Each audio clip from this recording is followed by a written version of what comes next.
Jai Gurudev and a very good morning, my dear children. Today we are going to discuss about the question paper. First periodical online examination question paper discussion. All of your papers we have corrected. All of you have done well. So in this question paper, we are having 15 choose the best answer. Okay, first 15 வந்து choose the best answer. அதுக்கப்புறம் 9 question வந்து 2 mark question, அதில் 6 நீ attend பண்ணணும். Question number 24 is compulsory. Okay, அப்போ part ஏல வந்து நமக்கு 15 choose the best answer. Part B அதாவது பார்ட் 2ல வந்து 9 கொஸ்டினில் 6 2 மார்க் கொஸ்டின். பார்ட் 3லையும் 9 questions, out of which you have to write 6 3 mark questions. அதில் கொஸ்டின் நம்பர் 33 கம்பல்சரி. பார்ட் 4ல் 5 கொஸ்டின் இருக்குது, 5மே எய்தர் ஆர் சாய்ஸ். ஓகே, அப்போ ஒரு கொஸ்டின் பேப்பர் எடுத்த உடனே எந்த கொஸ்டின்ஸ்லாம் நமக்கு நல்லா தெரியுங்கிறத ஃபஸ்ட்டு கூல் ஆஃப் டைம் ஒரு 10 மினிட்ஸ் கொடுக்குறாங்கல்ல, அதில் எந்த கொஸ்டினை எழுதணுங்கிறத நீ சூஸ் பண்ணிட்டு தான் எக்ஸாம் எழுத ஆரம்பிக்கணும். ஐ திங்க் அப்படி தான் எழுத ஆரம்பிச்சிருப்பேன். இப்போ எல்லா கொஸ்டினையும் முதல்ல ரீட் பண்ணிவிட்டு எழுத ஆரம்பிக்கணும். இப்போ ஒவ்வொரு கொஸ்டினுக்கு உள்ள ஆன்சர்ஸை நம்ம வரிசையாக டிஸ்கஸ் பண்ணிக்கிட்டே வருவோம். First part 1 multiple choice questions. அதில் பார்த்தீங்கன்னா ஃபஸ்ட்டு கொஸ்டின் என்ன கொடுத்துருக்காங்க அப்படின்னு சொன்னால், one of the combinations from the fundamental physical constant hc by g ன்னு கொடுத்துருக்கு. அப்போ ஹெச்சோட யூனிட் எழுது, சியோட யூனிட் எழுது, ஜியோட யூனிட் எழுதுற. அது எல்லாத்தையும் எழுதிட்டு எது காமனாக இருக்குன்னு பார்க்குற. Kilogram metre squared s minus 1, சிக்கு வந்து எம்எஸ் மைனஸ் 1, ஜிக்கு kg minus 1, m cube s power minus 2. இதெல்லாம் கேன்சல் பண்ணினா உனக்கு கேஜி ஸ்கொயர்னு கிடைக்குது. ஆப்ஷன் ஏ தான் correct answer. The length of a body is measured as 3.51 மீட்டர்னு கொடுத்துருக்கு. அது டெல்டா பெர்சன்டேஜ் எரர் என்ன, delta x by x into 100. Third வந்து பை ஸ்கொயர்டுக்கு கண்டுபிடிச்சி 3 டிஜிட்டில் கொண்டு வந்து வைக்கிறேன். அதே மாதிரி torque, formula for Planck's constant, இதெல்லாம் புக் பேக் கொஸ்டின்ஸ் தான். அதுக்கப்புறம் 6 பார்த்தீங்கன்னா வெலாசிட்டியை கண்டுபிடிக்கணும். அதில் வந்து dimensions on both the sides equal, அதாவது பிரின்சிபல் ஆஃப் ஹோமோஜினிட்டியை இங்கே யூஸ் பண்ணணும். ஜியோட டைமென்ஷன்ஸ் டேபிளில் இருக்குது, பார்த்துக்குவா. கிகான்னா 10⁻9, எக்ஸ் ஸ்கொயர்னா 2 into delta x by x. அப்புறம் எத்தனை சிக்னிஃபிகண்ட் ஃபிகர்ஸ்ன்னு கேட்டிருக்கு. 0, 8, 6, 2, 3. கடைசியில் உள்ள 0 நாட் சிக்னிஃபிகண்ட். ஏன்னா அங்கே வந்து பாயிண்ட் கிடையாது, மீட்ரு கிடையாது, யூனிட் எதுவும் கிடையாது. அதனால நம்பர் ஆஃப் சிக்னிஃபிகண்ட் டிஜிட்ஸ் வந்து 10th கொஸ்டினில் 5. ஓகே, அப்போ அதை பார்த்துக்கணும்.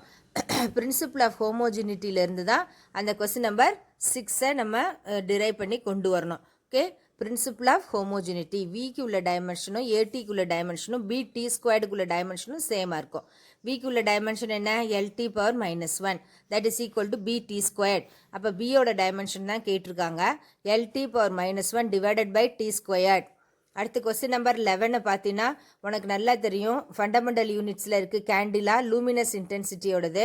தென் ரவுண்டிங் ஆஃப் 43.752 3 டிஜிட்டுக்கு பண்ணணும். அப்போ 3வது டிஜிட்டில் மோர் தேன் 5 இருக்குது, அதனால 7 என்னன்னு மாத்திரம் 8. சியோட formula square root of μ0 into epsilon naught, அதனால இது this is nothing but the velocity. அப்புறம் வேல்யூ ஆஃப் லைட் இயர் பார்த்தீங்கன்னா இங்கே வந்து 9.467 10⁻15 மீட்டர், கிலோமீட்டர்னு தப்பாக பிரிண்ட் ஆயிடுச்சு. அதனால எல்லாருக்கும் மார்க் கொடுத்துருக்கோம். ரேண்டம் எரர் தான் 15th கொஸ்டினோட ஆன்சர். பார்ட் 2ல் 2 மார்க் கொஸ்டின் 16 to 24. அதில் கொஸ்டின் நம்பர் 24 வந்து கம்பல்சரி. கொஸ்டின் 16 பார்த்தீங்கன்னா check the correctness of the equation half mv squared is equal to mgh இருக்கு. அப்போ we are going to apply dimensions on both sides. mோட dimension m, lt -1 whole squared, இந்த பக்கம் m, lt -1 எல்லாத்தையும் verify பண்ணுறேன். Rest and மோஷன்னு கேட்டிருக்காங்க. Rest and motion நம்ம எப்படி இது பண்ணலாம், the person who is rest means it is constant with respect to the position. அந்த இடத்தை பொறுத்த வரைக்கும் there is no change, that is called as rest. அந்த நம்ம என்ன கொடுத்துருக்குறோமோ அந்த இடத்தை பொறுத்து, அந்த பொசிஷனை பொறுத்து, if it is moving means it is said to be motion. அப்போ ரெஸ்ட்டும் மோஷனும் வேணும்னா we need a reference frame. Types of motion என்னென்னு கேட்டிருக்காங்க. Linear, circular, rotational motion. Definition of one radian என்ன, the plane angle subtended by an arc whose arc length is equal to the radius. arc length is equal to the radiusங்கிறதா முக்கியமான லைனுங்க. அப்போ ரேடியனுக்கு mostly வந்து ஆங்கிளுக்கு unit வந்து டிகிரிஸ்ன்னு போடுவோம்.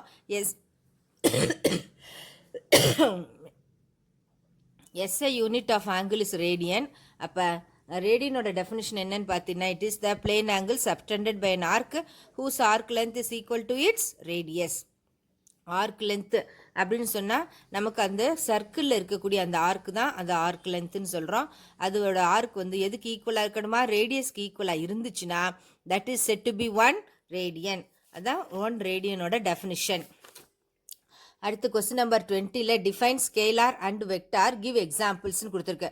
ஸ்கேலாரையும் வெக்டாரையும் தனித்தனியாக படிச்சிருக்கா, அதை அப்படியே டெஃபினிஷனில் எழுத வேண்டியதான். ஸ்கேலார் குவான்டிட்டினா இட் ஹேஸ் மேக்னிடியூட் ஒன்லி, அதுக்கு ஒரு 3-4 example. Vector quantity means it has both direction and magnitude. So force, velocity, displacement, acceleration இது எல்லாத்தையும் எழுதணும். Okay, define a scalar and வெக்டார்னு கொடுத்துருக்கு. அதுக்கப்புறம் யூனிட் வெக்டார், இது ஒரு standard question. Unit vector is the unit magnitude is called as unit vector equal to the ratio of vector and its magnitude. மேக்னிடியூட்னா 2 பக்கம் கோடு போடணும். அப்போ unit vector A cap is equal to vector A divided by unit magnitude of vector A. Astronomical யூனிட்னா என்னன்னு பார்க்கணும். It is the mean distance between the earth and the sun 1.496 into 10 power 11 metre. Astronomical யூனிட்னா it is the mean distance between the earth and the sun. Okay, அதோட unit வந்து அதோட value வந்து 1.496 into 10 power 11 metre. அதான் astronomical unit. அதுக்கப்புறம் what R dimension less கான்ஸ்டன்ட்ஸ்ன்னு கேட்டிருக்கு. Physical quantities which have no dimensions, dimension இல்லாமல் இருக்கிற கான்ஸ்டன்ட்ஸுக்கு பேர் dimensionless constants. Example pi, e, அதுக்கப்புறம் நம்பர்ஸ். பை வந்து 3.14ங்கிற வேல்யூ மட்டும்தான் இருக்குது, அதுக்கு வந்து இதெல்லாம் கிடையாது, டைமென்ஷன்ஸ்லாம் கிடையாது. Okay, they are called as dimensionless constants. Okay, அப்புறம் சிக்னிஃபிகண்ட் ஃபிகர்ஸ் கேல்குலேட் பண்ண சொல்லியிருக்காங்க. இது புக் பேக் கொஸ்டின் தான். 600800 அப்படின்னு நமக்கு 4 கொடுத்துருக்காங்க. புக்கில் 6 இருக்குது, இங்கே கொஸ்டின் பேப்பரில் 4 கொஸ்டின்ஸ் கேட்டிருக்காங்க. அப்போ நீ அதை பார்க்கணும். பார்த்துட்டு 6 1 2 3 6க்கு 1 0க்கு 1 இன்னொரு 0க்கு 2 8க்கு 4. ஓகே, லாஸ்ட்டில் உள்ள 2 ஜீரோவே நம்ம கன்சிடர் பண்ணக்கூடாது. Because the trailing zeros without decimal point are unit should not be considered. அதனால நம்ம விட்டுறணும். நம்ம சிக்னிஃபிகண்ட் ஃபிகர் வந்து 4, ரெண்டாவதுல 400 இருக்கப்ப 1, 0.007 இருக்குல்ல அதில் 1. பார்ட் 3 வந்து 25 to 33, அதில் வந்து கொஸ்டின் நம்பர் 33 தான் கம்பல்சரி. இப்போ ஃபண்டமெண்டல் யூனிட்ஸ், அதாவது கொஸ்டினில் என்ன கேட்டிருக்காங்க அப்படின்னா explain the types of physical குவான்டிட்டிஸ்ன்னு கேட்டிருக்கு. ஃபிசிக்கல் குவான்டிட்டிஸில் fundamental quantities and derived quantities தான் டைப்ஸ். அதனால இது ரெண்டையும் தான் எழுதணும். இது ரெண்டையும் எழுதாமல் பாதி பேர் வாட் இஸ் ஃபிசிக்கல் குவான்டிட்டின்னு எழுதியிருக்கேன். அதனால தான் 2 மார்க்ஸ் கொடுத்துருக்கேன், 1 மார்க் குறைச்சிருக்கேன். What is physical quantity answer எழுதக்கூடாது. டைப்ஸ் ஆஃப் ஃபிசிக்கல் குவான்டிட்டிஸ்னால் ஃபண்டமெண்டல் அண்ட் டிரைவ்டு குவான்டிட்டிஸை எழுதணும். ஒன்று எக்ஸ்பிளைன் கிராஸ் வெரர் வித் எக்ஸாம்பிள்ஸ்ன்னு கேட்டிருக்காங்க. அப்போ இந்த வந்து கிராஸ் வெரர் என்னென்னு எழுதணும், எக்ஸாம்பிள் என்னவோ அதை கரெக்டாக எழுதணும். ஃபுல்லாக எழுதியிருந்தால் நமக்கு 3 மார்க்ஸ் கொடுத்துருக்கு. The error caused due to the carelessness of the observer is called as gross error. Okay, carelessness of the observer தான். Reading and instrument without setting it properly, observations wrong manner, இது எல்லாமே என்னது gross errors. Okay, next பார்த்தீங்கன்னா write a note on radar method for long distances. அப்போ radar method வந்து 5 மார்க்கில் கேட்குறதுனால அது வந்து லென்த்தியாக இதில் காமிச்சிருக்கு. நீ சிம்பிளாக இந்த படம்லாம் இவ்வளோ டிஸ்கிரைப் பண்ணாமல் சிம்பிளாக வரைஞ்சிட்டு ரேடார்னா என்னன்னு கொடுத்துட்டு சென்ட் ஃபார் டிரான்ஸ்மிட்டர் ரிசீவர்னு போடணும். டியோட வேல்யூ v × t/2ன்னு கட்டாயமாக எழுதியிருக்கணும். ஈக்குவேஷன் எழுதலைன்னா 1 மார்க்கு குறைச்சிருக்கேன், அது ரொம்ப முக்கியம். d = v × t / 2. Time interval போயிட்டு வரதுக்கு நம்ம மெஷர் பண்ணுறது தான் டி. டிஸ்டன்ஸு போயிட்டு வருது, அதனால இந்த போடணும். ஓகே, இதில் வந்து t/2ன்னு இந்த புக் படத்தில் போட்டிருக்கு. நம்ம டிஸ்டன்ஸை 2ஆகவும் எடுத்துக்கலாம். டிஸ்டன்ஸை 1 எடுத்துக்கிட்டிங்கன்னா டைம் டேக்கனை ஹாஃபாக பிரிச்சுக்கணும். ஓகே, வேறு ஸ்பீட் வந்து ரேடியோ வேவ்ஸ் நமக்கு ஆல்ரெடி தெரியும். டைம் டேக்கனை மட்டும் நம்ம கால்குலேட் பண்ணோம்னா we can find out the distance of the planet. Okay, radar method படம் வரைஞ்சிருக்கணும். ரேடார்னா என்னன்னு எழுதியிருக்கணும். Distance is equal to speed into time taken and d is equal to v × t / 2. கட்டாயமாக இந்த ஃபார்முலாவை எழுதியிருக்கணும். சரியா? அப்போ ரேடார் மெத்தடுங்கிறது இது வந்து 3 மார்க்கில் கேட்டிருக்கிறதுனால சிம்பிளாக இப்படி எழுதினா போதும். 3 மார்க்குங்கனால 2 லைன்ஸோடு நிப்பாட்டக்கூடாது, ஹாஃப் பேஜாவது எழுதணும் எல்லாருமே ஆன்சர்ஸ் இருந்துச்சுன்னா. Okay, next what are Cartesian coordinate சிஸ்டம்னு கேட்டிருக்கேன். அப்போ இந்த புக்கில் கார்டீஷியன் கோஆர்டினேட் சிஸ்டம்னா frame of reference with respect to the position அப்படின்னு கொடுத்துருக்கோம். உங்கள் புக்கில் XYZ வரைஞ்சி காமிச்சிருக்காங்க, அதனால நீ அதையும் எக்ஸ்ட்ரீவாக வரைஞ்சும் காட்டலாம். ஓகே, கார்ட்டீசியன் கோஆர்டினேட் சிஸ்டம்னு XYZ நம்ம மெட்டீரியலில் 2 மார்க்கில் இருக்கிறனால இப்படி இருக்குது. உனக்கு 3 மார்க்கில் கேட்டிருக்கனால XYZ மூணே நீ வரைஞ்சும் வைக்கலாம். சப்போஸ் இந்த பேப்பர் திருத்துறவங்க எக்ஸ்பெக்ட் பண்ணுறதுக்கு வாய்ப்பு இருக்குது. ஓகே, அதனால் புக்கை எல்லாருமே ஒரு தடவை ரீட் பண்ணிக்கணும். கார்ட்டீசியன் கோஆர்டினேட் சிஸ்டத்துக்கு XYZ 3 ஆக்சிஸையும் வரைஞ்சி கூட காட்டிக்கலாம் நீ. ஓகே, அப்போ கார்ட்டீசியன் சொன்னாலே x axis, y axis, z axis அந்த மூணையும் நம்ம வரையணும். Frame of reference with respect to which the position of the object is described in terms of position coordinates X, Y and Z. Okay, அது ரொம்ப முக்கியம். X axis, y axis, z axis மூணுமே இருந்துச்சுன்னா that is set to be cartesian coordinate system அப்படிங்கிறத explain பண்ணிடணும். அது that is also called as the frame of reference. அதுதான் முக்கியம். ஃப்ரேம் ஆஃப் ரெஃபரன்ஸ்ன்னு இருக்கணும். Position of the object XYZ ஆக்சிஸுங்கிறதையும் கட்டாயமாக எழுதியிருக்கணும். சரியா, அதுக்கு பேர் கார்ட்டீசியன் கோஆர்டினேட் சிஸ்டம். மறந்துடக்கூடாது. படம் உனக்கு புக்கில் இருக்குது, உன்னால் வரைய முடியும் அப்படின்னு சொன்னால் படத்தையும் கூட நீ வரையலாம். ஓகே, புக்கில் வந்து சிம்பிளாக தான் போட்டிருக்காங்க படம். நீ அதுக்காக காம்ப்ளிகேட்டடாக வரைஞ்சி காட்டணும்னு ஒன்றும் அவசியம் கிடையாது. சும்மா ஒரு எக்ஸ் ஆக்சிஸ், ஒரு ஒய் ஆக்சிஸ், இந்த மூணுமே மியூச்சுவலி பெர்பெண்டிகுலராக ஒரு தேர்ட் ஆக்சிஸை வரைஞ்சி வைக்கலாம் கார்ட்டீசியன் கோஆர்டினேட் சிஸ்டத்துக்கு. ஓகே, அதுக்கப்புறம் நெக்ஸ்ட் கொஸ்டின் வந்து how explain the use of screw gauge in smaller மெஷர்மெண்ட்ஸ்ன்னு கேட்டு. ஸ்மாலர் மெஷர்மெண்ட்ஸில் எப்படி நம்ம ஸ்க்ரூ கேஜை யூஸ் பண்ணலாம். ஓகே, ஸ்மாலர் மெஷர்மெண்ட்ஸில் எப்படி யூஸ் பண்ணலாம் அப்படின்னு நம்ம பார்த்தோம்னா, ஸ்க்ரூ கேஜில் ஸ்மாலர் மெஷர்மெண்ட்ஸில் யூஸ் பண்ணும்போது நம்ம என்ன பண்ணுறோம், ஸ்க்ரூ கேஜ் எடுத்துக்கிட்டு ஃபஸ்ட்டு அதனுடைய அக்யூரேட் டைமென்ஷன்ஸ் வந்து 50 மில்லிமீட்டராக இருக்குது. அதுக்கப்புறம் இன்ஸ்ட்ருமெண்ட் மேக்னிஃபிகேஷன் யூஸ் பண்ணுறோம். லீஸ்ட் கவுண்ட் வந்து 0.01 மில்லிமீட்டராக இருக்கிறதுனால அதனால ஸ்க்ரூ கேஜை யூஸ் பண்ணி நம்ம ஸ்மாலர் மெஷர்மெண்ட்ஸ்க்கு யூஸ் பண்ண முடியுது. 3 மார்க்காக இருக்கிறனால இதோட நம்ம நிறுத்தியிருக்கோம். இருந்தாலும் ஸ்க்ரூ கேஜில் வந்து மெஷரிங் வந்து ஃபார்முலா இதெல்லாம் உங்கள் புக்கில் இருக்குது. அதை கூட நீ எழுதிக்கிறலாம். 3 மார்க் கொஸ்டினாக இருக்கிறதுனால ஸ்மாலர் மெஷர்மெண்ட்ஸில் ஸ்க்ரூ கேஜுக்கு என்னெல்லாம் இருக்குதுன்னு பார்த்துக்கணும். புக்கில் மெட்டீரியலில் இருக்கிறது மட்டும்தான் நான் இங்கே கொடுத்துருக்கேன். பட் உங்கள் புக்கில் வந்து இந்த ரீடிங்ஸ் தான் இருக்குது. அது போக வேறு மட்டும் ஃபார்முலாலாம் கொடுக்காம டயக்ராம் தான் கொடுத்துருக்குறாங்க. அதனால நான் புக்கில் உள்ளதோடு நிப்பாட்டியிருக்கேன். ஓகே, அப்போ ஸ்க்ரூ கேஜுக்கு எரர் இருக்கா இல்லையா, பாசிட்டிவ் பிச்சு அந்த மேட்டர்லாம் இதில் நம்ம கொண்டு வரல. Next accuracy and precision difference இருக்குது. அக்யூரசி அப்படின்னு சொன்னால் measurements close to the true value, measurements close to each other. 2-3 வேல்யூவும் ஒரே மாதிரி இருந்தால் ப்ரிசிஷன். அக்யூரேட் வேல்யூனா ஒரிஜினல் வேல்யூக்கு பக்கத்தில் இருக்கான்னு பார்க்கணும். All the accurate values are precised, precise values are not accurate. சரியா, அக்யூரசின்னு சொன்னால் ஃபார் எக்ஸாம்பிள் த டெம்பரேச்சர் வந்து 98.4 அப்படின்னா 98.4 பக்கத்தில் இருந்தால் அக்யூரேட். இது வந்து ப்ரிசிஷன்னா நம்ம 2-3 ரீடிங் எடுக்கிறோம், எல்லாமே 98.2 காமிச்சிச்சுன்னா that instrument is set to be more precise. அதுதான் அக்யூரசிக்கும் ப்ரிசிஷனுக்கும் உள்ள டிஃபரன்ஸு. அந்த டிஃபரன்ஸை கட்டாயம் படிச்சிருக்கணும். அடிக்கடி அக்யூரசி ப்ரிசிஷன் கேட்பாங்க. எக்ஸாம்பிள் வேணால் கூட புக்கில் இருக்குது. அந்த 2 எக்ஸாம்பிளையும் சேர்த்து நீ படித்து வச்சுக்கலாம். தனியாக கேட்டால் எக்ஸாம்பிள் கொடுக்கணும். இப்போ டிஃபரன்ஸுன்னு கேட்டனால 2 பாயிண்ட்ஸ் கொடுத்துருக்கா. ஒரு எக்ஸாம்பிள் கொடுத்தா 3rd பாயிண்ட்டாக கொடுத்தா கொஞ்சம் உனக்கு நல்லதான். 3rd பாயிண்ட்டு இதுக்கு ஒரு எக்ஸாம்பிள், அதுக்கு ஒரு எக்ஸாம்பிளாக கொடுக்கலாம். புக்கில் வந்து படம் வரைஞ்சி எக்ஸாம்பிள்ஸ் இருக்குல்ல, அதில் ஒன்று ஒன்றா கொடுக்கணும். புக்கு ஃபுல்லாமே கொஞ்சம் ரீட் பண்ணிக்கணும். அப்போ தான் எக்ஸ்ட்ரா பாயிண்ட்ஸை உனக்கு ஆட் பண்ணுறதுக்கு ஈஸியாக இருக்கும். ஏதாவது எக்ஸ்ட்ராவாக புக் பேக் கொஸ்டின் வேக ஏதாவது கேட்டாங்கன்னா எழுதுறதுக்கு உனக்கு ஈஸியாக இருக்கும். அப்போ அக்யூரசி அண்ட் ப்ரிசிஷன்னா இந்த கொஸ்டினை கேட்டுக்க வேண்டியதான். அதுக்கப்புறம் ரைட் நோட்ஸ் ஆன் ரவுண்டிங் ஆஃப்னு கேட்டிருக்கு. Write notes on rounding off. அப்போ ஷார்ட் நோட்ஸ் ஆன் ரவுண்டிங் ஆஃப்னால் ரவுண்டிங் ஆஃபில் நிறையா பாயிண்ட்ஸ் இருக்குது. அப்போ எல்லா பாயிண்ட்ஸையும் அப்படியே உனக்கு கொடுத்துட்டேன். நீ வந்து அதில் ஏதாவது ஒரு 3 பாயிண்ட்ஸ் எடுத்து எழுத வேண்டியதான். ரவுண்டிங் ஆஃபுக்கு எத்தனை பாயிண்ட்ஸ் இருக்கோ அதை படித்து வச்சுக்கோ. எல்லாத்தையும் படித்தா தான் உனக்கு ப்ராப்ளம்க்கும் யூஸாக இருக்கும். அதனால் ரவுண்டிங் ஆஃபில் ஆஃப் அண்ட் ஆஸ்ட் கொஸ்டின் தான். 5 மார்க் கொஸ்டின், இது 3 மார்க்கில் கேட்டிருக்காங்க. அட்லீஸ்ட் நீ 3 பாயிண்ட்ஸ் அதை எழுதியிருக்கணும். ஓகே, அப்போ if the dropping digit is less than 5 then the preceding digit is kept unchanged. 5 விட கம்மியாக இருந்தால் அதுக்கு முன்னாடி உள்ள டிஜிட்டை அப்படியே வச்சுருவோம். கிரேட்டர் தேன் 5 இருந்தால் முன்னாடி உள்ள டிஜிட்டுக்கு 1 ஆட் பண்ணுவோம். அதனால் 2 3ன்னு கொடுத்துருக்காங்க. ஈக்குவல் டு 5 இருந்துச்சுன்னா என்ன பண்ணணும், the non zero digit preceding digit dropping if the dropping digit is 5 followed by non ஜீரோனா 0 இல்லாமல் எந்த நம்பராக இருந்தாலும் அதை இன்க்ரீஸ் பண்ணணும். சப்போஸ் ஃபாலோடு பை 0வாக இருந்துச்சுன்னா அதை என்ன பண்ணணும், if the dropping digit is 5 or 5 followed by 0 preceding digit must be raised by 1. 1 வந்து கூட்டணும் if it is odd. Okay, and அதனால தான் 3.3 3.4ன்னு போடுறோம். ஈவனாக இருந்துச்சுன்னா அப்படியே விட்டுறணும். ஓகே, ஆடாக இருந்துச்சுன்னா ஒன்று ஆட் பண்ணணும், ஈவனாக இருந்துச்சுன்னா அப்படியே விட்டுடணும். ஓகே, இந்த 5 பாயிண்ட்ஸையும் தரவாக படிச்சுக்கணும். 5 மார்க்லேயும் வரதுக்கான வாய்ப்பு இருக்குது. கிரேட்டர் தேன் லெஸ் தேன் 5 இருந்தால் அப்படியே விட்டுறணும்.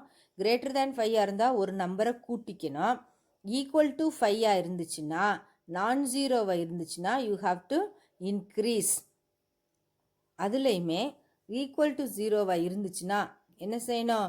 ஈக்குவல் டு ஜீரோவாக இருந்துச்சுன்னா என்ன பண்ணணுங்க? நமக்கு டிஜிட்டுக்கு முன்னாடி உள்ளது ஈவனாக ஆடான்னு செக் பண்ணணும். ஆடாக இருந்துச்சுன்னா இன்க்ரீஸ் பண்ணணும், ஈவனாக இருந்தால் அப்படியே leave. You have to leave it as such. அப்போ இந்த 5 ரூல்ஸையும் தரவாக படிச்சுக்கோ. ப்ராப்ளம்ஸ்லேயும் உனக்கு யூஸாக இருக்கும்.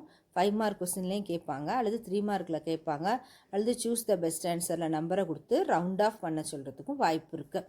அப்போ நீ இதெல்லாம் நல்லா 5 பாயிண்ட்டையும் தரவாக படிச்சிருந்தா தான் அந்த 1 மார்க்கில் அட்டன் பண்ண முடியும், ப்ராப்ளமில் அட்டன் பண்ண முடியும், 3 மார்க் 5 மார்க் அட்டன் பண்ண முடியும். அதுக்காக தான் இந்த 5 பாயிண்ட்ஸே நல்லா தரவா படின்னு சொல்கிறேன். 5 பாயிண்ட்ஸ் வெரி சிம்பிள் தான். இது இன்னும் பெரிய கொஸ்டினாக இருக்குன்னு நினைக்க வேண்டாம். புரிஞ்சுக்கிட்டினாலே எழுதிடலாம். ஓகே, அப்போ புரிஞ்சுக்கிற மாதிரி அதை வாசிச்சுக்கணும். வாசித்து புரிஞ்சுக்கிட்டு நீ பாட்டுக்கு எழுத வேண்டியதுதான். To you follow? அப்புறம் அடுத்த கொஸ்டின் வந்து ப்ராப்பர்ட்டிஸ் ஆஃப் ஸ்கேலார் ப்ராடக்ட்ஸ்ன்னு கேட்டிருக்காங்க. அதுவும் அப்படி தான், அதுவும் ஒரு 5 மார்க் கொஸ்டின் தான். அப்போ ப்ராப்பர்ட்டிஸ் ஆஃப் ஸ்கேலார் ப்ராடக்ட்டுங்கும் போது அதுலேயும் நமக்கு 10 பாயிண்ட்ஸ் இருக்குது. நீ ஏதாவது ஒரு 3 4 5 பாயிண்ட்ஸ் எழுதுனா கூட போதும். ஓகே, ப்ராப்பர்ட்டிஸ் ஆஃப் ஸ்கேலார் ப்ராடக்ட்ஸை புரிஞ்சுக்கிட்டு நமக்கு 5 மார்க் கொஸ்டினாக இருந்தாலும் எழுதணும் ஃபுல்லாக. 3 மார்க்காக இருக்கனால ஒரு 5 or 6 பாயிண்ட்ஸ் எழுதுனீங்கன்னா போதும். Okay, properties of scalar products also very very important question.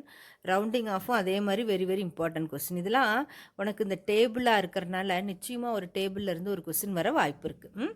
இப்போ ஸ்கேலார் ப்ராடக்டை பாரு.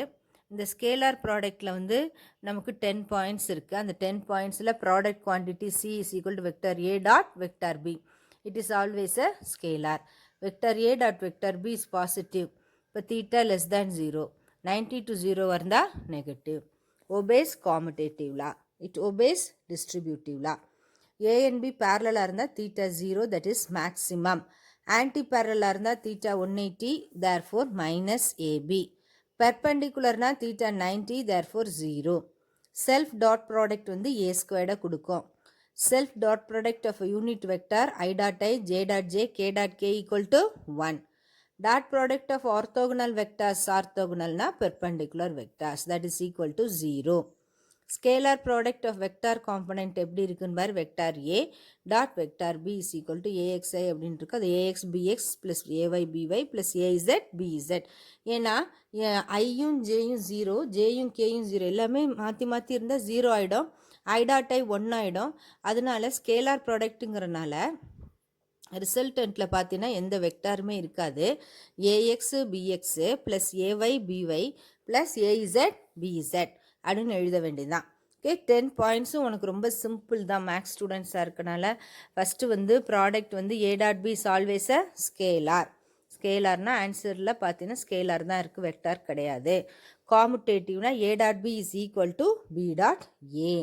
டிஸ்ட்ரிபியூட்டிவ்னா A into B plus C equal to A dot B plus B dot A dot B plus B A dot சின்னு வரணும் அந்த இடத்துல. அதுக்கப்புறம் ஏ and B are பேரலாக இருந்தால் தீட்டா 0, அதனால ஏ டாட் பி மேக்ஸிமம். ஆன்டி பேரலல்னா தீட்டா 180. தீட்டா 180 இருந்தால் -1, cos 180 -1. Therefore it is equal to minus AB. பெர்பெண்டிகுலர்னா 90 degrees, 90 cos 90 equal to 0. Therefore A dot B equal to 0. Self dot ப்ராடக்ட்னா அதையே எப்படி டாட் பண்ணுறது? ஓகே, இந்த பாயிண்ட்ஸை நல்லா பார்த்துக்க. நெக்ஸ்ட் கொஸ்டின் பார்த்தீங்கன்னா அதுவும் உனக்கு புக்கில் உள்ள ஒரு ப்ராப்ளம் தான். அந்த problem what are the resultant of the vector products of the 2 given வெக்டார்ஸ்ன்னு கொடுத்துருக்காங்க. அப்போ 2 வெக்டார் கொடுத்துட்டு அதுக்கு வெக்டார் ப்ராடக்ட் கண்டுபிடிக்க சொல்லியிருக்காங்க. இப்போ 2 வெக்டாருக்கும் வெக்டார் ப்ராடக்ட் நீ பார்க்கணும். 4i plus minus 2j plus k. Vector b வந்து 5i plus 3j minus 4k. Okay, இந்த ரெண்டுக்கும் நீ வெக்டார் ப்ராடக்ட் பார்க்கணும். வெக்டார் ப்ராடக்ட் பார்க்கணும் அப்படின்னு சொன்னாலே நம்ம எதுக்கு தான் போகணும்? We have to go only for determinants. அப்போ மேட்ரிசஸ் அண்ட் டிட்டர்மினன்ட்ஸில் vector A dot vector B vector A cross vector B equal to i j k. அதில் உள்ள எல்லா கோஆர்டினேட் இதில் என்ன எழுதி வச்சுருவா, எழுதிட்டு அதுக்கப்புறம் ஐயை வச்சுக்கிற 8 - 3, ஜே வச்சுக்கிற 5 - 16 அப்படின்னு போடுற, மைனஸ் ஆஃப் மைனஸ் ப்ளஸ்ன்னு ஆயிடுச்சு. கே வச்சுக்கிற, அப்புறம் 4 3 12, மைனஸ் ஆஃப் மைனஸ் ப்ளஸ் ஆயிடுச்சு, அதனால் 10. ஓகே, 8 - 3 5i, இதில் வந்து 21j ப்ளஸ் 22k. இந்த மாதிரி கிராஸ் ப்ராடக்ட் உள்ள ப்ராப்ளம்ஸை ஆஃபன் கேட்பாங்க. அதனால் நீ ஒரு தடவைக்கு 2 தடவை போட்டு பார்த்துக்கிறது நல்லது. இதெல்லாம் ஈஸியாக ஒரு 2 மினிட்ஸுக்குள்ளே நீ 3 மார்க்ஸ் வாங்கிடலாம். மேக்ஸ் ஸ்டூடெண்ட்ஸாக இருக்கனால உனக்கு இதெல்லாம் ஒரு பெரிய இஷ்யூ கிடையாது, ஈஸியாக போட்டுடலாம். நெக்ஸ்ட்டு பார்த்தீங்கன்னா நெக்ஸ்ட்டு வந்து 5 மார்க் கொஸ்டின்ஸு. அப்போ 5 மார்க் கொஸ்டின்ஸில் பார்ட் 4 5 கொஸ்டின்ஸ் அட்டன் பண்ணணும். இது வந்து ஓவரால் சாய்ஸ் தான். ஓகே, ஃபஸ்ட்டு கொஸ்டின் என்ன கொடுத்துருக்காங்கன்னு பாரு. Explain the triangulation method to find the height of the tree or tower. அப்போ ட்ரையாங்குலேஷன் மெத்தட்னு கொடுத்தாச்சு. அப்போ நம்ம ஒரு பொசிஷனில் இருந்து அந்த ட்ரீயோட டாப்பை பார்க்குறோம். பாட்டமுக்கும் அந்த டாப்புக்கும் உள்ள ஆங்கிளை தீட்டான்னு எழுதிக்கணும். அப்போ ரேஞ்சு ஃபைண்டர் சியில் இருக்குது, ஆங்கிள் ஆஃப் எலிவேஷன் தீட்டா. இப்போ ஏசிபி தீட்டா, அந்த ட்ரீயை வந்து ஒரு ட்ரையாங்கிளாக கன்சிடர் பண்ணி கம்ப்ளீட் பண்ணேன். Find out tan theta. tan தீட்டாவோட வேல்யூ என்ன, AB divided by BC. AB என்ன ஹெச், பிசி என்ன எக்ஸ். அப்போ ஹெச் தான் நம்ம வந்து ஹைட்டு தான் கால்குலேட் பண்ண சொல்லியிருக்காங்க. அப்போ h is equal to x tan theta. ரொம்ப சிம்பிள் தான். ரேஞ்சு ஃபைண்டர் சியில் நிற்க வேண்டியதான். You have to measure the angle of elevation. அதுக்கப்புறம் ஆங்கிள் மட்டும் தெரிஞ்சிச்சுன்னா போதும். ஆங்கிளை வச்சுக்கிட்டு நம்ம என்ன டிஸ்டன்ஸில் இருக்கோங்கிறது நம்மளுக்கு ஆல்ரெடி தெரியும். எக்ஸ் நம்ம தான் அங்கே நிற்க போகிறோம். Then we can find out the height of the tree. இது ஒரு ஆஃபன் ஆஸ்ட் கொஸ்டின். டயக்ராம் வரையணும், tan தீட்டா வேல்யூலாம் போடணும். ஈஸியாக அட்டன் பண்ணிடலாம் நீ. Okay, it is an important 5 mark question often asked. Next explain the propagation of error as a sum and difference. இதுவும் often asked question தான். அதனால் இதை வந்து நீ ஈஸியாக எழுதிடலாம், அதை நீ பார்த்துக்கோ. அப்போ இதில் வந்து சம்மு டிஃபரன்ஸு மல்டிப்ளிகேஷன் இருக்குது. அப்போ நமக்கு வந்து இங்கே சம்மு டிஃபரன்ஸு மல்டிப்ளிகேஷன் 3ஐயும் நீ நல்லா தரவாக பார்த்துக்கணும். இந்த டிஃபரன்ஸை கொடுத்துட்டு மல்டிப்ளிகேஷனையும் நீ பார்க்கணும். அப்போ அடிஷனில் பார்த்தீங்கன்னா A equal to A plus or minus delta A, B வந்து plus or minus delta B. அப்போ சம் வந்து z is equal to A plus B. அப்போ ரெண்டையும் ஆட் பண்ணுறோம்.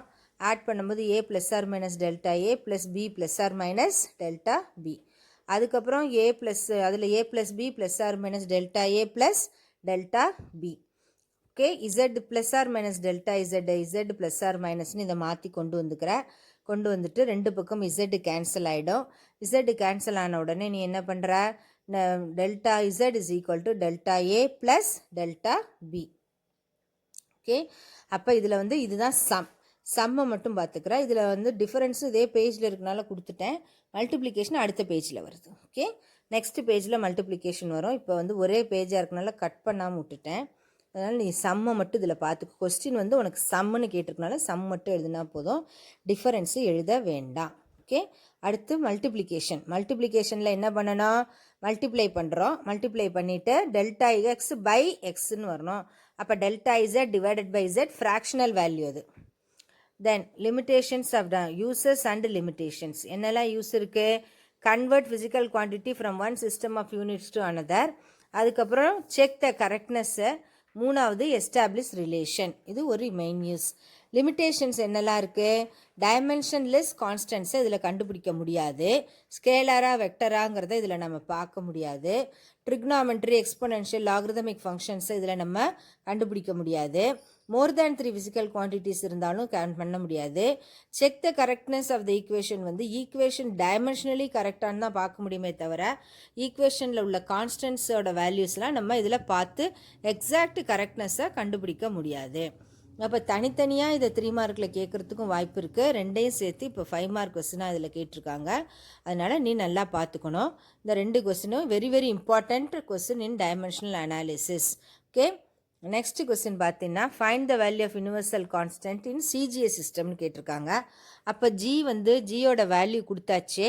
ஃபஸ்ட்டு ஜியோட டைமென்ஷன்ஸை எழுதிட்டு ஏ என்ன பி என்ன சி என்னன்னு கண்டுபிடிச்சி வச்சுக்கோ. General formula g in CGS வந்து m1 by m2 power a, L1 by L2 power b, T1 by T2 power C அதை போட்டு வச்சுக்கிறேன். அதுக்கப்புறம் சிஜிஎஸ் சிஸ்டமாக இருந்துச்சுன்னா கிராம் சென்டிமீட்டர் செகண்டு, எஸ்ஐ சிஸ்டமாக இருந்துச்சுன்னா கிலோகிராம் மீட்டர் செகண்ட் அதையும் போட்டுக்கிறேன். எல்லாத்தையும் சப்ஸ்டியூட் பண்ணணும். சப்ஸ்டியூட் பண்ணிவிட்டு கன்வெர்ட் இன் ஒன் சிஸ்டம், கிலோகிராமை கிராமில் மாற்று அல்லது கிராமை கிலோகிராமில் மாற்று. யூ ஹாவ் டு கன்வெர்ட் இன் ஏதாவது ஒரு சிஸ்டத்தில் கன்வெர்ட் பண்ணிவிட்டு அப்போ தான் யூனிட் எல்லாம் கேன்சல் ஆகும்.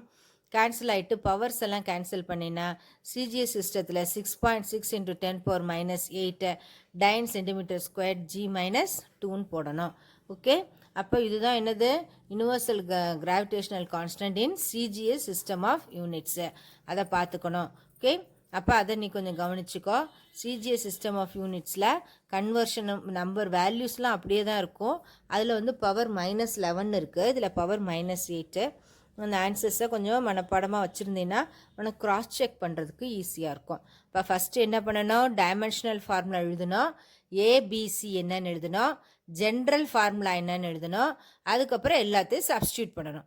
சப்ஸ்டியூட் பண்ண பிறகு ரெண்டையும் ஒரே யூனிட்டுக்கு கொண்டு வந்து கேன்சல் பண்ணணும். ஓகே, சேம் யூனிட்டாக இருந்தால் தானே கேன்சல் பண்ண முடியும். அதனால தான் இந்த கிராமெல்லாம் கிலோகிராமில் மாற்றிருக்கு, சென்டிமீட்டர்லாம் இதில் மாற்றிருக்கோம், மீட்டரில் மாற்றிருக்கு. மாற்றிட்டு இது எல்லாத்தையும் கேன்சல் பண்ணுறேன். கேன்சல் பண்ணிவிட்டு அதுக்கப்புறம் பவர்ஸ் எல்லாத்தையும் ஆட் பண்ணுறேன். ஓகே, பவர்ஸ் மைனஸ் எல்லாம் மொத்தமாக ஆட் பண்ணிக்கணும், ப்ளஸ் எல்லாம் ஆட் பண்ணிவிட்டு அதுக்கப்புறம் நம்ம அதை சிம்பிளிஃபை பண்ணணும். யூனிட் வந்து dyne centimetre squared g minus 2. இது ஒரு standard question, often asked. Okay, அதனால் இது நல்லா படித்து வச்சுக்கணும்.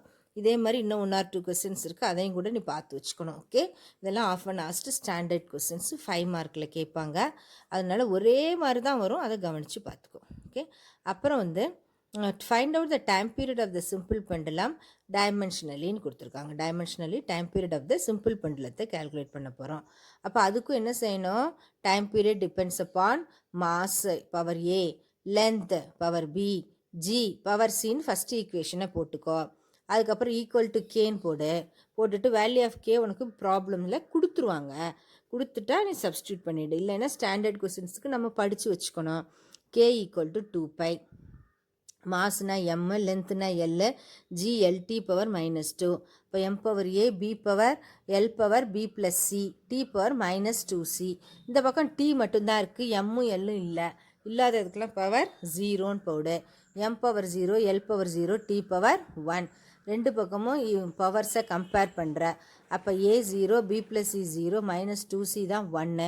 இப்போ சி வந்து -12. அப்போ வேல்யூ ஆஃப் கேயை சப்ஸ்டியூட் பண்ணுற. 2π × m power 0, L power 12, G power -12. இப்போ T is equal to 2π × square root of L by G. அதை போட்டுக்கிறேன். ஓகே, இது வந்து time period of the simple pendulum.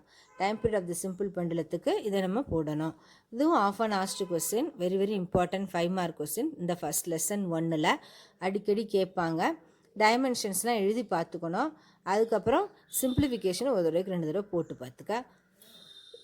S A type கொஸ்டின்ஸை விட இந்த மாதிரி கொஸ்டின்ஸ் உனக்கு வந்து கொஞ்சம் ஈஸியாக இருக்கும், ஃபாலோ பண்ணிக்க. இதே மாதிரி எக்ஸசைஸில் ஒரு ப்ராப்ளம் இருக்குது. இது எக்ஸாம்பிளில் டைம் பீரியடு. எக்ஸசைஸில் என்ன இருக்குது அப்படின்னு சொன்னால், to find out the frequency of the vibrating string. Frequency of the assuming the frequency of the vibrating string may depend upon force, length, mass per unit length. Prove that frequency is proportional to 1 by L into square root of F by M using dimensional analysis ன்னு கேட்டிருக்காங்க. அப்போ இதே மாதிரி நம்ம அதில் என்ன செய்யணும், frequency depends upon force, அப்போ force power F power A, length ஆனால் L power B, mass per unit lengthன்னு கொடுத்துருக்காங்க. mass per unit length, அப்போ mass per unit lengthனா M by Lன்னு எடுத்துக்கணும். அந்த ஈக்குவேஷன்ஸில் கவனமாக போடணும். இதில் வந்து டைரெக்டாக போட்டுடலாம், இதில் ஒன்றும் பிரச்சனை கிடையாது. ஆனால் செகண்ட் ப்ராப்ளமில் தான் உனக்கு கொஞ்சம் எக்ஸ்ட்ராவாக யோசித்து போடுற மாதிரி இருக்குது. அது என்னென்னா ஃப்ரீக்வன்சி டிபெண்ட்ஸ் அப்பான். அந்த கொஸ்டினை பார்ப்போம் அடுத்து.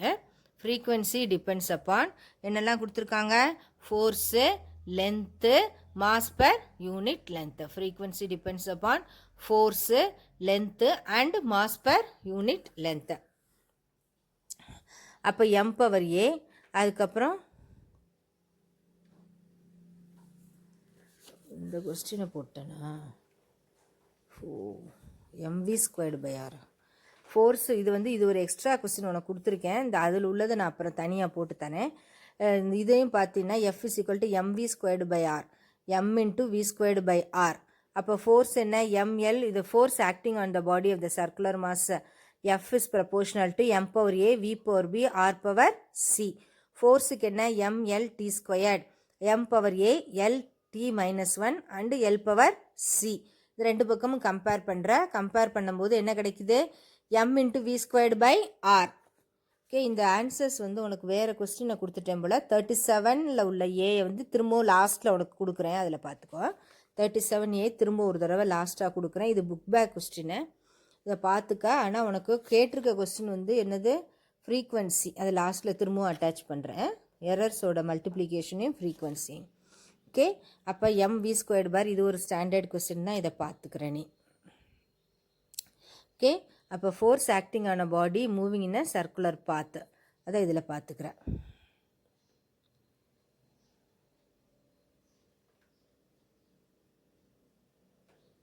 mv squared by r.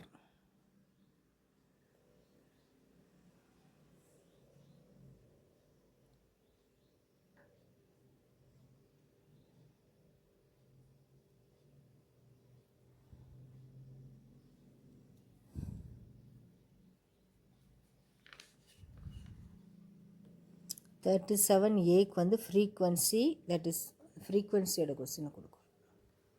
mv squared by r. Force f is equal to M power A V power b. இது வந்து அதே மாதிரி ஒரு ப்ராப்ளமாக இருக்குது, அதனால் அடிஷ்னலாக இந்த கொஸ்டினை உனக்கு கொடுத்துருக்கேன், பார்த்துக்கோ. கொஸ்டின் பேப்பரில் இல்லை, பட் இருந்தாலும் ரெடி பண்ணிவிட்டேன், அதனால் உனக்கு சேர்த்து வச்சுருக்கேன். இந்த கொஸ்டினை சேர்த்து படி. ml டி பவர் மைனஸ், இது கொஸ்டின் பேப்பரில் உள்ள கொஸ்டின் கிடையாது, பட் ஸ்டில் இதை நீ படித்து வச்சுக்கோ. எம் பவர் ஏ B L power B plus C T power minus B. Okay, இதுலேயும் அதே மாதிரி கம்பேர் பண்ணணும் பவர்ஸை. கம்பேர் பண்ணும்போது A equal to 1, B plus C equal to 1, minus B equal to minus 2. இது எல்லாத்தையும் கம்பேர் பண்ணி வேல்யூவை கால்குலேட் பண்ணுறேன். கால்குலேட் பண்ணியாச்சுன்னா F is equal to M into F is equal to M power 1 V squared R power minus 1. Minus 1 இருந்தால் என்ன செய்யணும், it should be written in the denominator. அதனால எம்வி ஸ்கொயர்டு டிவைடட் பை ஆர்னு போட்டிருக்கோம். Okay, நமக்கு 3 question தான் இருக்குது, இது 3 நல்லா பார்த்துக்கோ. அடுத்து வந்து calculate the dimensional formula for the physical குவான்டிட்டிஸ்னு கொடுத்துருக்காங்க. அது எல்லாமே டேபிளில் இருக்குது. டேபிளில் உள்ளது நீ அப்படியே பார்த்து எழுதிக்க வேண்டியதான். Velocity LT minus 1, acceleration LT minus 2. Suppose உனக்கு மறந்து போச்சுன்னா ஃபோர்ஸுக்கு என்ன formula, F is equal to M into A. அப்போ எம் இன்ட்டு ஏன்னா மாஸுக்கு எம், ஆக்ஸலரேஷனுக்கு எல்டி மைனஸ் 2 அப்படின்னு சேர்த்துக்கலாம். எனர்ஜினா எம்ஜிஹெச்ன்னு கூட நீ வச்சுக்கலாம். அப்போ எம்முக்கு என்ன M, G acceleration due to gravity LT minus 2, ஹெச்னா டிஸ்டன்ஸ் அதுக்கு ஒரு எல், அப்போ M L squared T power minus 2. ப்ரெஷர்னா force by area, ML T power minus 2 divided by L squared. அப்போ நியூமரேட்டருக்கு போச்சுன்னா ML minus 1 T power minus 2. கரண்ட்டுக்கு dimensional formula A. ஒர்க்குனா ஃபோர்ஸ் இன்ட்டு டிஸ்டன்ஸ். அப்போ ஃபோர்ஸுக்கு எம்எல் டி பவர் மைனஸ் 2, டிஸ்டன்ஸுக்கு ஒரு எல், அதனால ML squared T power minus 2. மொமெண்டம்னா மாஸ் இன்ட்டு வெலாசிட்டி, மாஸுக்கு எம், வெலாசிட்டிக்கு எல் டி பவர் மைனஸ் 1, டென்சிட்டிக்கு மாஸ் பை வால்யூம், அதனால எம் பை எல் கியூப், அதனால எம்எல் மைனஸ் 3. ஃப்ரீக்வன்சினா 1 பை டைம் பீரியட், அதனால டி பவர் மைனஸ் 1. அப்போ எல்லாத்துக்கும் ஃபார்முலா தெரிஞ்சிச்சுன்னா நீ இந்த டைமென்ஷன்ஸை பண்ணிடலாம். ஓகே, ஃபார்முலா தெரிஞ்சிச்சுன்னா நீ என்ன செய்யலாம், இந்த டைமென்ஷன்ஸை பார்த்து பண்ணிடலாம். அதனால் ஃபார்முலாஸு நான் படித்து வச்சுக்கணும். இல்லை டைரெக்டாக டேபிள் உள்ள டைமென்ஷன்ஸை நான் படிச்சுக்குவேன், எனக்கு ஈஸி அப்படின்னு சொன்னால் டைரெக்டாகவும் படிச்சுக்கலாம். ஓகே, அப்போ write the formula and derive டைமென்ஷன்ஸ்னால் ஃபார்முலா போட்டு டிரைவ் பண்ணணும். இது மாதிரி சும்மா கேட்டுட்டாங்கன்னா டைமென்ஷன்ஸை மட்டும் அப்படியே எழுதி வச்சா போதும். ஓகே, இந்த மாதிரி 5 மார்க் கொஸ்டினில் 10 டைமென்ஷன்ஸை கொடுத்து கேட்குறதுன்னு ஃபஸ்ட்டு டெஸ்ட்டாக இருக்கனால கேட்டிருக்காங்க. நீ நிறைய லெசன்ஸ் வரும்போது இந்த மாதிரி கேட்குறதுக்கான வாய்ப்புகள் கொஞ்சம் கம்மி தான். பட் ஸ்டில் டைமென்ஷன்ஸை நீ பார்த்துக்கிறது நல்லது. அடிக்கடி கேட்பாங்க, கேட்காமலாம் இருக்க மாட்டாங்க.